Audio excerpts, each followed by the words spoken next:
Assalamualaikum Ustadz, saya mau bertanya, apakah hukum bagi wanita untuk bepergian lebih dari 3 hari harus ditemani oleh mahramnya? Terima kasih. Waalaikumsalam warahmatullahi wabarakatuh.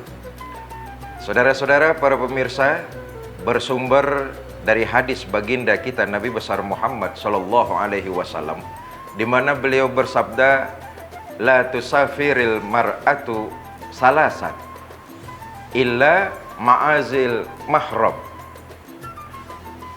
Seorang wanita apabila dia berpergian 3 hari, kata baginda Nabi, maka harus disertakan dengan mahramnya.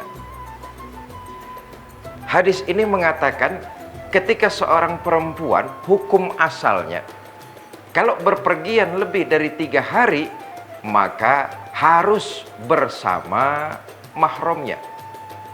Hadis ini dengan tegas baginda Nabi melarang seorang wanita yang berpergian tanpa mahramnya selama lebih dari 3 hari.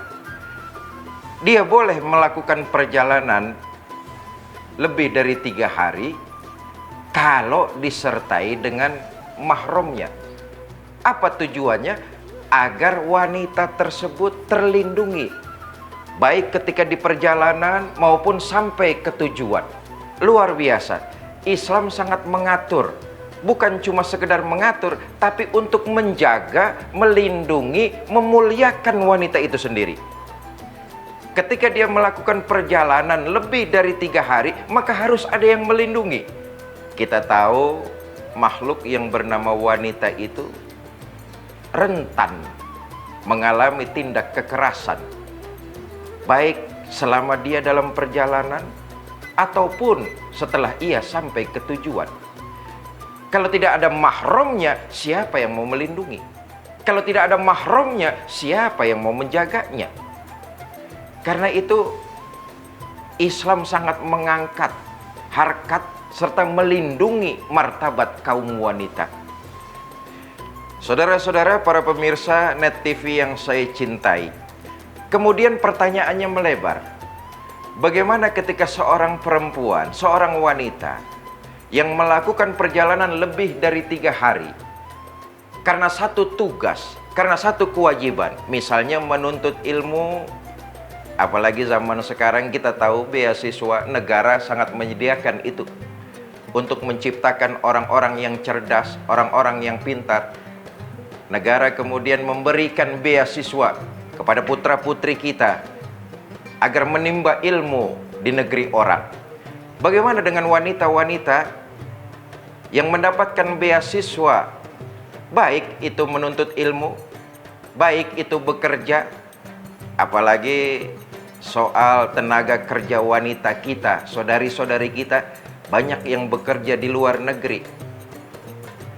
Lalu bagaimana Islam melihat situasi seperti ini? Sebagian para ulama kemudian mengatakan bahwa boleh wanita lain selain di luar hubungan kekeluargaan, asal wanita tersebut dapat dijaga kepercayaannya, maka ia boleh menjadi mahram dari wanita yang ingin melakukan perjalanan jauh. Saudara para pemirsa yang saya cintai, kondisi seorang wanita belajar di luar negeri, kondisi seorang wanita bekerja di luar negeri, pada prinsipnya Islam membolehkan sepanjang di tujuannya nyaman, aman. Soal mahram, pendapat para ulama mengatakan tadi, boleh wanita lain yang terjaga sifat amanahnya.